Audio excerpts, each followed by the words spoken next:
I'm Samantha, small city, big personality. Today we're having a look at George Street, which is host to an incredible amount of independent businesses and gorgeous boutiques. In the small city office, we're forever drinking coffee, so what better place to start than a bean shop?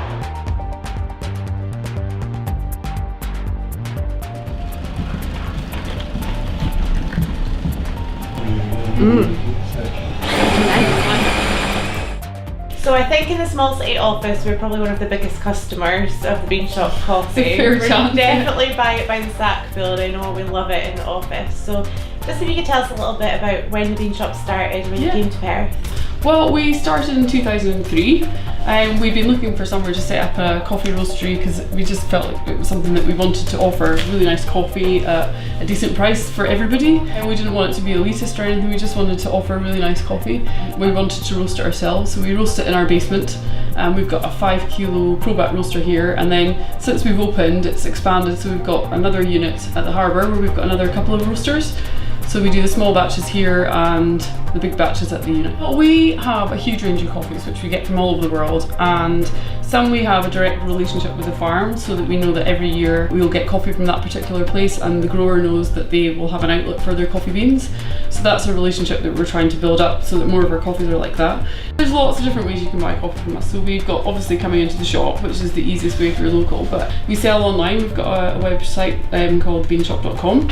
And we do subscriptions, we do recurring orders, which means that people can set up their favourite basket of coffee, then they can choose to have that every month, every 2 weeks. We try and do everything, like especially chocolates. We do really nice chocolate from cocoa in Edinburgh, and we've got a selection of really nice teas. We do loose tea, and then pretty much everything you need to make coffee, and from the AeroPress up to the Dura coffee machines, which are a lot more advanced. But yeah, lots of different methods of brewing coffee.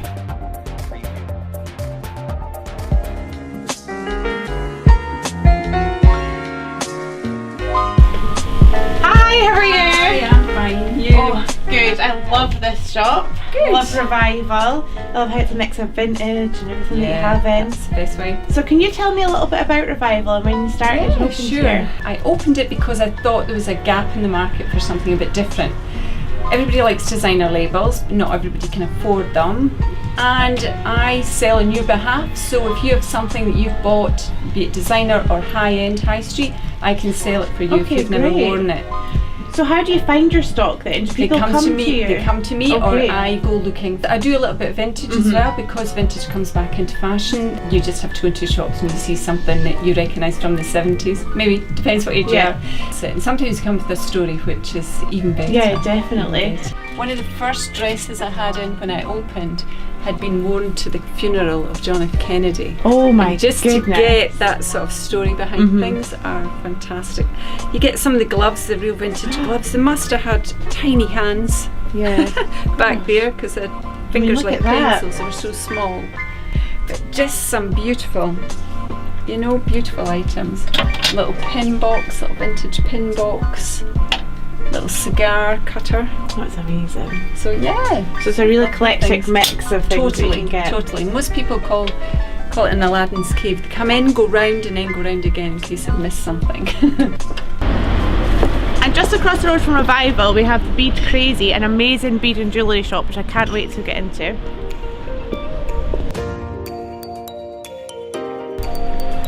Hello! Hello! How are you? Good, thanks. How are you? So bright and colourful in here, I love it. It looks amazing. So I'm so excited to hear what made you open a bead shop in Perth. So basically I'd moved to Perth and I had a little baby and I didn't know anyone, so my hobby was making jewellery, and then I just wanted to find beads and do it, so it all just sort of came from my hobby. It is something that's quite hard to source, isn't it? There's not a lot of places that offer like a wide selection. Yeah, and I wanted to do something that was a bit different. That was just like, you can have everything in one shop. A bead shop can be sort of really boring and things, but I wanted to add colour and fun, all kind of crafts. All the bracelets, it's like this is the biggest thing just now, all the coloured hues. and all the leather jewellery, and that's huge for us. Do you do a lot of parties, and can you offer like a workshop? Yeah, I did a party last night for 4 girls. Yeah. And they just come in and they just sort of, you know, make their little bracelets and jewellery. And I'm a creative, but I wouldn't know where to start with this kind of thing with jewellery making. this is why we have lots of different things hanging up, because, you know, they're there for people to copy, get ideas from, and then obviously I'll advise. Do you make the window display? I make the window. This is I amazing. did this all by hand, and it's all about Reminds me of like kawaii fun. culture and like bright and fun. Yes, and it's like coming into a magical world. This is what I want to create. You've definitely created it. We're just about to go and pay Linda Byers a visit. She makes the most beautiful jewellery.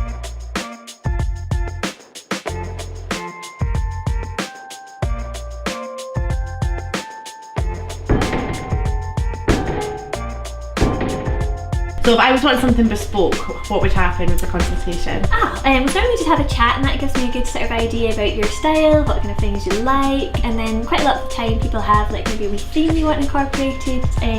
Like for example, this one was kind of to be sea-ish and quite natural looking, so we've gone for like sweepy lines and sort of clusters and things and lots of texture. So normally I do some drawings, and then I'd get some stones in for people to have a look at. So yeah, so different things. So this is for Lydia who's coming in on Saturday, so she quite fancies the diamonds, so I get different cuts and shapes and sizes, so she can have a look and see what she likes, and then I think we just go from there. And you also offer products that customer can just come in and buy, so you have stock in your shop as well. Yeah, I do. What are the most popular things in Perth that people love to buy? Quite a lot of people buy rings. I suppose I'm kind of a wee bit different to quite a lot of the high street stores in that I do lots of like unique cuts and colours of stones. So I do quite a lot of coloured stones, like different peach sapphires or green garnet. So quite a lot of people come to me for something a bit different, something that you wouldn't maybe pick up off the shelf. It's great being able to get that unique, luxurious product that's been handmade in Perth as well. It's amazing for a customer. I like it. It's a nice job to have.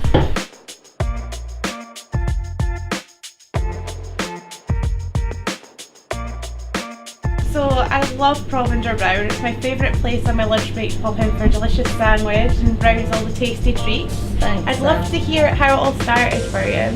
When we moved up from down south, and I was really frustrated by the fact that there was nowhere locally where I could buy good cheese and nice sort of unusual cooking ingredients and all these sort of things. So I decided just to do it myself. And so you've curated all of the items here and worked with all the suppliers, because to me it seems like there's a really luxurious mix of really tasty things you can buy. Yeah, lots. Well, I get really frustrated with good places who call themselves delis, but they're really just cafes with a few bits and pieces. And I wanted to create something that really was a proper delicatessen with really lovely things that you can't find in the supermarket. And your gin selection is just incredible. Is it one of the biggest ones in Scotland? I believe so, yes, yeah. I mean, gin is just phenomenal. It's just taken off, and we've just kind of followed the demand, really. I've never seen so many bottles, so many things. And so you have the gin festival as well now. Yeah, we've had that for 3 years now, and we've got it scheduled in again for next year, and it's just fantastic. It's, you know, I can't believe the demand for tickets. So when I think about Provender Brown, I think of gin and cheese, because your cheese selection is absolutely amazing as well. So how do you pick what cheese is sourced? And well, a combination of suppliers often contact us now with samples, and we try them, and if we think they're good enough, we'll consider stocking them. And quite often customers come to us with suggestions as well, things that they've tried somewhere else, found at the Highland Show and these sort of places, and ask us if they'll stock it. Whispers of the Past is one of the most unique window displays in Perth. What I love about this place is no matter what time of year it is, you come in, you can always find something different. It's got an eclectic mix of amazing gifts on offer. For example, they've got this great selection of children's gifts, great for a baby shower or a birthday, anything. My little boy would love this little guy, a little felted pirate. There's lots on show. My favourite thing about this store though is they have an amazing selection of retro products and proper antiques. I mean, look how gorgeous this plate is. I'm not sure when it dates from, but it's lovely. And look at this beautiful sequin bag for the bougie among us. It's all hand beaded. So it really is a gift for anyone. I mean, I would love this. Get my mum a plate, but bring me this, please.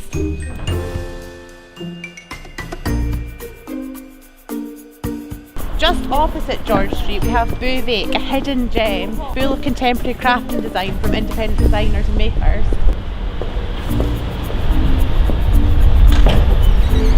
Hi, how are you? Good, thank you. Oh, I love this shop, it's amazing. It's just like my dream come true. Lots of designers in one place. How long's Beauvais been open for? It's 93 started, but it's been 97 in this shop, so it's altogether over 25 years. And what made you open this kind of shop that just gives a platform for lots of local designers and makers? Originally it was all Scottish makers, and gradually introduced people from outside Scotland, the rest of the UK. Are there any designers that you've had from the beginning that you've like championed the whole way through? I don't think from the beginning, but I think longest, Kerry White, who's now in Perthshire, has been for quite a while.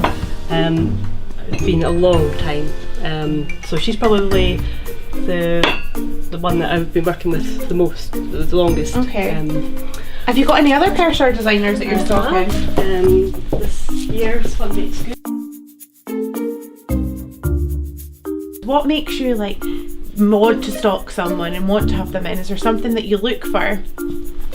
Colour, often, pattern, I like pattern. It's usually just what will fit in with everything else. There is something for everyone, isn't there? So nice. I've loved today. It's been so great to get in and meet the people behind the businesses. I've loved sitting down, chatting with the owners and finding these new exciting places to shop. I can't wait to get back in and pick up an independent piece of art from Beauvais or a nice piece of jewellery from Linda Byers.